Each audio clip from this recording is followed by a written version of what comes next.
কি বুঝলেন? খামেনির জানাজাস্থলে খাবার বিতরণ করছেন নাসিরুদ্দিন পাটোয়ারি। মানে সে ইরান গিয়ে খামেনির জানাজা পড়ে খাবার বিতরণ করছেন।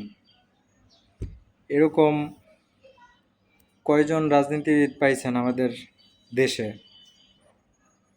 কিছু মানুষ দেশের টাকা পয়সা লুট করে বিদেশে গিয়ে পাড়ি জমায়, আবার কিছু মানুষ বিদেশে গিয়ে খাবার বিতরণ করে দেশের মুখ উজ্জ্বল করে।